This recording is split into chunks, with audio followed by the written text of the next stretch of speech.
अच्छा students, first year physics के अंदर हमने ग्रेविटेशन स्टार्ट किया था। ग्रेविटेशन के ऑलरेडी 2 लेक्चर्स हम पढ़ चुके हैं। आज हम इसका तीसरा लेक्चर पढ़ रहे हैं और इसमें हम ये देखेंगे कि जो भी ग्रेविटी है, वैल्यू ऑफ जी है, वो डेप्थ पे जाके कितनी हो जाएगी। मींस अभी तक हमने जो वैल्यू ऑफ जी के लिए काम किया है, फॉर एग्ज़ाम्पल आप ये समझ लीजिए कि ये ज़मीन है, ठीक है, आप इसे कंसिडर कर लीजिए कि एक ज़मीन है। अच्छा, पहले हमने वैल्यू मालूम की थी जी की सरफेस के ऊपर। अब हम इस जी की वैल्यू को मालूम करेंगे अंदर डेप्थ में जाके, कि अगर कोई बॉडी ज़मीन के अंदर पड़ी हुई है या ज़मीन खोद के अगर हम अंदर चले जाएं यहाँ पे कहीं पे भी, तो इस जगह पे जी की वैल्यू क्या होगी। इसका मतलब हम सर्टेन टाइप का डिस्टेंस ले रहे हैं जिसे हम नाम दे देते हैं डेप्थ का। तो डेप्थ पे जाने के बाद जी की वैल्यू पे क्या असर होगा हमें ये देखना है। अच्छा, अब जब जी की वैल्यू सरफेस पे होती है तो उसे हम शो कर देते हैं जी से, और इसी तरह से जब वो वैल्यू डेप्थ पे होगी तो हम उसे शो कर देंगे जी डी से। अच्छा, जब मैं ज़मीन के फॉर एग्जांपल यहाँ पे चला गया, तो अब जो आप दायरे को कंसिडर करेंगे वो सर्कल भी ज़ाहिर ही ये होगा। ठीक है, पहले अगर हम ज़मीन की रेडियस की बात करें तो पहले ज़मीन का रेडियस इतना था, लेकिन अब क्योंकि आप खोद के अंदर जा चुके हैं ज़मीन को, इसका मतलब अब जो डिस्टेंस होगा अब वो डिस्टेंस कम हो गया। पहले वाले डिस्टेंस को हम किसका नाम दे रहे थे, R E, radius of earth का। जब हम सरफेस की बात कर रहे थे तो जो ज़मीन का रेडियस था हम उसे कंसिडर कर रहे थे, लेकिन जब हम डेप्थ पे आ चुके हैं तो अब हमने उस रेडियस के अंदर से कुछ डिस्टेंस भी माइनस करना पड़ेगा, आर ई माइनस डी।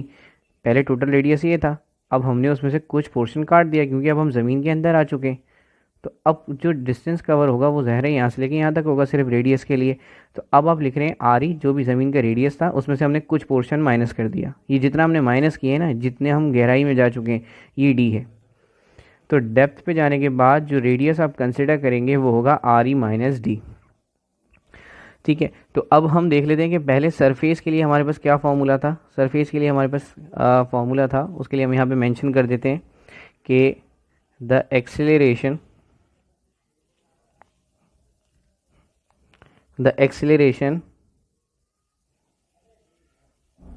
ये आप चाहें तो डायरेक्ट पेपर में यहीं से याद रख सकते हैं आप। मेरे पास जगह नहीं है इसलिए मैं नीचे लिख रहा हूँ, the acceleration due to gravity at the surface of earth. पहले हम सरफेस की बात करें, at the surface of earth is, ये किसके बराबर होती है, हमने फॉर्मूला पढ़ा था G, capital G, M E over R square के। ये फार्मूला हम ऑलरेडी पढ़ चुके हैं। देन हमें एक बात पता है कि मास को हमने डेंसिटी के एक फॉर्मूले में पुट किया था, अगर आपको याद हो जब मैं डेंसिटी मालूम कर रहा था, तो इसी फॉर्मूले से हम यहाँ पे मास ऑफ अर्थ को निकाल लेते हैं। तो यहाँ पे हम मेंशन कर देते हैं कि डेंसिटी बराबर होती है मास ऑफ अर्थ के divide by mass of volume के। फिर हमें पता है कि फॉर एग्जांपल अगर मुझे मास ऑफ अर्थ मालूम करना है तो इस वॉल्यूम को मैं ऊपर ले जाऊंगा, तो ये हो जाएगा density into volume equivalent to mass of earth. इसका मतलब मास ऑफ अर्थ किसके बराबर आ गया, डेंसिटी इनटू वॉल्यूम के। तो यहाँ पे मैं इसकी वैल्यू पुट कर देता हूँ, जी, इस लाइन को आप यहाँ लिख दीजिएगा इस जगह पे तो ये ज़्यादा बेहतर है। एम ई की जगह पे वैल्यू पुट कर देते हैं, एम ई की वैल्यू कितनी है, रॉ इंटू वी ई और divide by R E square.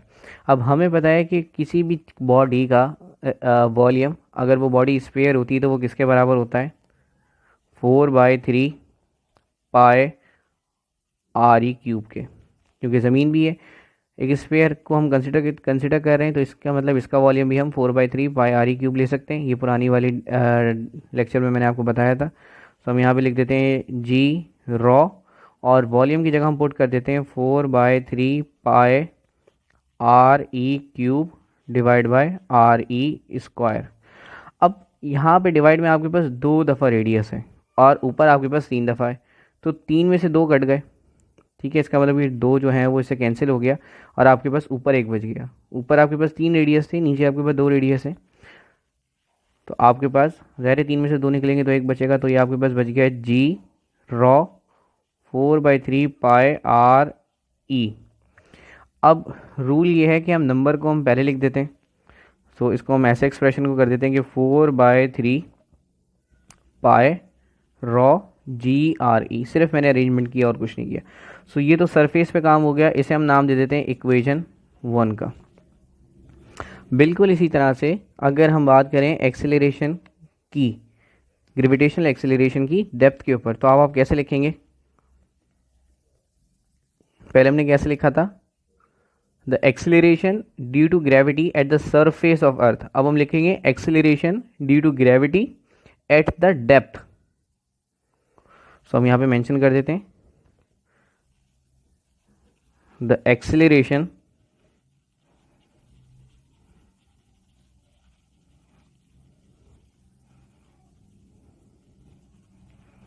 Due to gravity at the depth below the surface of earth, below the surface of earth is।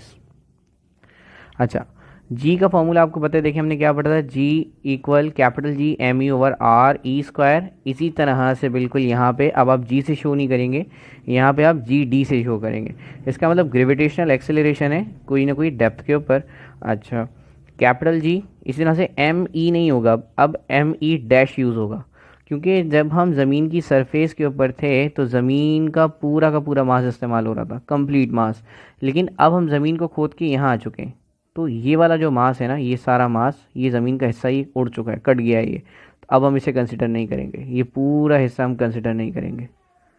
ठीक है, तो सिर्फ ये सेंटर वाला पोर्शन हम कंसिडर करेंगे, ये सिर्फ सेंटर वाला पोर्शन। इसका मतलब मास भी चेंज हो गया, जितनी ज़्यादा गहराई पे आप जाएंगे उससे ऊपर वाला मास आप कंसिडर नहीं करेंगे। तो इसकी वजह से यहाँ पे मैं लिख रहा हूँ जी एम ई डैश। और अब इसी तरह से रेडियस भी जो है वो आर ई के बराबर नहीं है, बल्कि किसके बराबर है? आर ई माइनस डी के। तो यहाँ पे हमने मेंशन कर दिया आर ई माइनस डी। बिल्कुल इसी तरह से, बिल्कुल इसी तरह से, बिल्कुल इसी तरह से। अच्छा, अब बिल्कुल इस तरह से एम ई की वैल्यू पुट कर देते हैं। एम ई की वैल्यू आप बिल्कुल उसी तरह से डेंसिटी वाले फॉर्मूले से निकालेंगे। सो हमें पता है कि डेंसिटी बराबर होती है M E over V E के। तो अगर मुझे यहाँ पे एम ई की वैल्यू मालूम करनी है, मतलब ये एम ई डैश होगा ज़ाहिर है, और इसका वॉल्यूम भी जो है वो एम ई डैश होगा, क्योंकि हम डेप्थ में आ चुके हैं। इस तरह से अगर आप एम ई डैश को मालूम करना चाहते हैं तो ये वॉल्यूम नीचे डिवाइड हो रहा है, ऊपर आके मल्टीप्लाई हो जाएगा।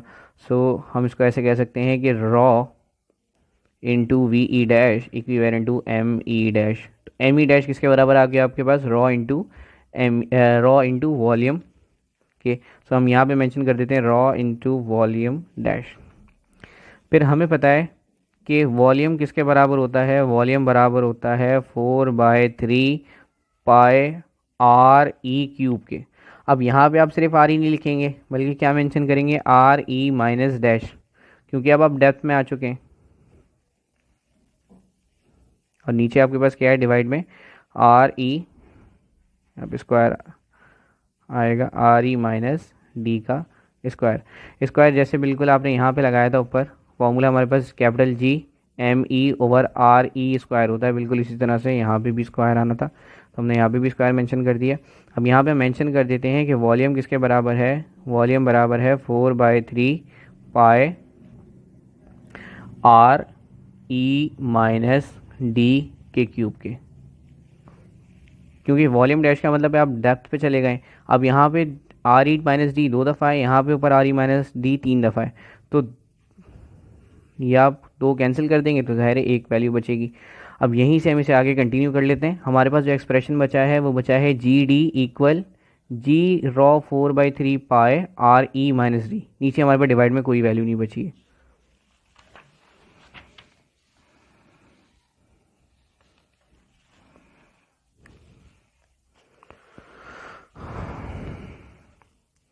तो हमारे पास जो एक्सप्रेशन आया है वो है जी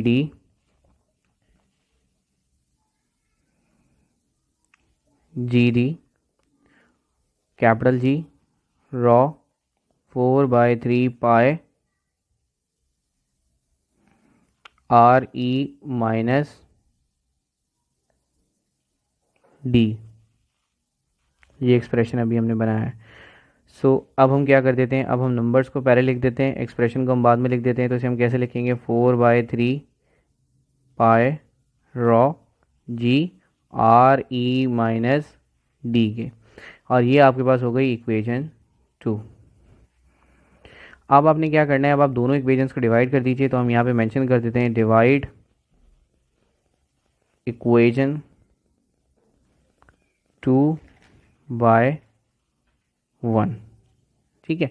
अच्छा, इक्वेशन 1 आपके पास अभी हमने निकाली थी, जो आ रही थी आपके पास G4/3 पाई GRE के, और इक्वेशन 2 आपके पास आ रही है GD4/3 पाई GRE-D के। अब आपने क्या करना है, एरो से पहले वाली चीज़ को एरो से पहले वाली चीज़ से डिवाइड करेंगे। तो देखें इक्वेशन आपके पास क्या कह रही है, GD, इसे आप डिवाइड किससे करेंगे, पहली वाली इक्वेशन से। पहली वाली इक्वेशन क्या है, ये देखें, पहली वाली इक्वेशन अगर आपको याद हो तो हमने एरो से पहले हमारे पास क्या है, सिर्फ G, तो हम इसको डिवाइड कर देते हैं G से। एरो के बाद वाली चीज़ को आप एरो के बाद वाली चीज़ से डिवाइड करेंगे तो हमारे पास क्या है, 4/3 पाई कैपिटल GRE-D के,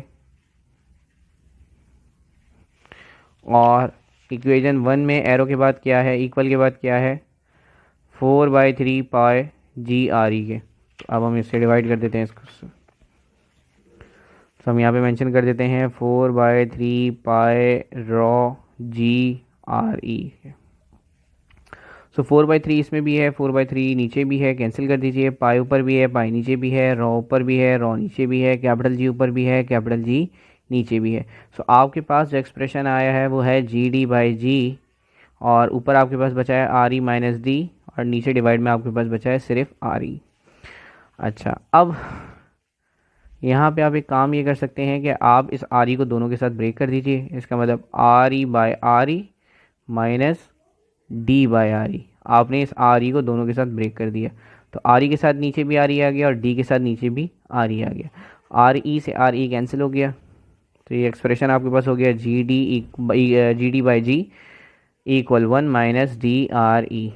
हमें तो सिर्फ variation of variation of G with depth मालूम करना था। ये G नीचे डिवाइड हो रहा है, ऊपर आएगा तो मल्टीप्लाई हो जाएगा, तो हमारे पास डेप्थ के लिए एक्सप्रेशन आ जाएगा। G1 minus D/RE। अच्छा, चाहे आप कोई भी ऑब्जेक्ट ज़मीन से ऊपर ले जाइए या कोई भी ऑब्जेक्ट आप ज़मीन के अंदर ले जाइए, वैल्यू ऑफ G हमेशा डिक्रीज़ होती है। हम यहाँ पे एक लाइन मेंशन कर देते हैं, the value of G decreases eight depth below the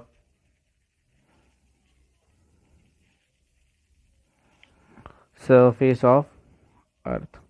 कि वैल्यू ऑफ G कम होना शुरू हो जाएगी जैसे जैसे हम ज़मीन के अंदर जाना शुरू करेंगे।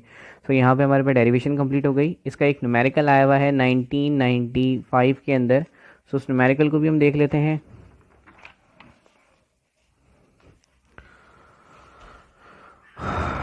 न्यूमेरिकल आपसे कह रहा है, फाइंड हाउ डीप, कितनी गहराई में, from the surface of the earth, ज़मीन की सतह से कितनी गहराई में जाना पड़ेगा, अ पॉइंट, जब एक पॉइंट आएगा where acceleration due to gravity, मतलब G की वैल्यू कितनी हो जाएगी, हाफ हो जाएगी। इसका मतलब वो कहना आपसे ये चाह रहा है, डेटा के लिए वो आपसे कहना ये चाह रहा है कि वो हम ज़मीन में कितना डीप जाएं, हम ज़मीन में कितना डीप जाएं तो G की वैल्यू आधी हो जाए। ठीक है, इसका मतलब यहाँ पे GD बराबर है G/2 के। हाफ का मतलब जब भी हम किसी चीज़ को हाफ करना होता है तो हम उसे 2 से डिवाइड कर देते हैं। यही कह रहा है कि अगर हम कितना, एक पॉइंट आएगा ज़मीन में ऐसा, तो उस पॉइंट तक जाने के लिए हमें कितना डेप्थ में जाना पड़ेगा कि G की वैल्यू जो है वो आधी हो जाए। लिखा हुआ है is half the value of earth. तो मालूम आपने क्या करना है, आपने डेप्थ मालूम करनी है कि हमें कितना ज़मीन में जाना पड़ेगा कि G की वैल्यू आधी हो जाए। बस सॉल्यूशन की हेडिंग लगा देते हैं। फॉर्मूला हमें पता ही है, अभी हमने बनाया है, GD = 1 - RE/D/RE। ये फॉर्मूला बिल्कुल हमने अभी अभी पढ़ा है डेरिवेशन के अंदर। अब जी डी की वैल्यू आपको कितनी दी हुई है, g/2, तो यहाँ पे मैं मेंशन कर देता हूँ g/2, डेटा में देख लीजिए g/2 दिया हुआ है। फिर आपके पास g1 minus T over R E square R E, तो जी से जी कैंसिल हो गया, यहाँ आपके पास बचा 1/2, यहाँ से आपके पास बचा है 1 minus D by R E. अब आपने क्या करना है, आप इस माइनस डी वाली वैल्यू को पूरी को उधर ले जाएंगे ताकि ये प्लस में हो जाए, तो D by R E equal 1, ये 1 बिल्कुल एज इट इज़ है, और ये वाली वैल्यू इक्वल की दूसरी तरफ जाएगी तो ये क्या हो जाएगी माइनस। अच्छा, अब आप ले लेंगे यहाँ पे एलसीएम। देखें एलसीएम में एक ही नंबर है तो सिंपल 2 एलसीएम आ जाएगा, और एलसीएम के ऊपर वाला नंबर, ये देखें 2 ही हमने एलसीएम लिया है, तो ये नंबर तो बिल्कुल सेम है, बिल्कुल एग्जैक्ट एलसीएम के जैसा। तो अगर नंबर आपके पास बिल्कुल एग्जैक्ट नीचे डिवाइड वाला है, बिल्कुल एलसीएम के बराबर होता है, तो ऊपर वाली वैल्यू को हम बिल्कुल एज इट इज़ लिख देते हैं। तो यहाँ मैंने 1 को बिल्कुल एज इट इज़ लिख दिया। अब 1 वाली वैल्यू को देखें, 1 वाली वैल्यू इसके नीचे कुछ नहीं है, जिस नंबर के नीचे कुछ नहीं होता एलसीएम लेते वक्त उस नंबर को हम एलसीएम से मल्टीप्लाई कर देते हैं। तो इसके नीचे कुछ नहीं है, तो इस वाले नंबर को आप क्या करेंगे, इस नंबर को आप मल्टीप्लाई कर देंगे एलसीएम से। एलसीएम कितना है 2, तो 1 को जब हम 2 से मल्टीप्लाई करेंगे तो आंसर कितना आएगा 2। सो डी बाय आर ई ये आ जाएगा 1/2, 2 में से 1 निकलेंगे तो 1 बचेगा, और यहाँ पे आ गया 1/2। हमें सिर्फ डी मालूम करना था, तो ये आर ई नीचे डिवाइड हो रहा है, ऊपर जाके मल्टीप्लाई हो जाएगा, तो ये एक्सप्रेशन आपके पास बन जाएगा D equal 1/2 are E square. ये एक्सप्रेशन आपसे ये कह रहा है कि भाई आप जितना भी ज़मीन का रेडियस है आप उसी आधी डेप्थ पे चले जाइए तो वैल्यू ऑफ जी हाफ हो जाएगी। ठीक है, यहाँ पे हमारे पास variation of G with the depth with numericals, एक ही न्यूमेरिकल आया हुआ था बोर्ड के एग्जाम में सिर्फ 1995 के अंदर, तो यहाँ पे हमारे पास न्यूमेरिकल भी एंड हो गए। अगर आपको कोई क्यूरी हो तो आप मुझसे कमेंट पे पूछ सकते हैं। फिलहाल आज का लेक्चर हम यहीं पे एंड करें। अल्लाह हाफिज़, टेक केयर।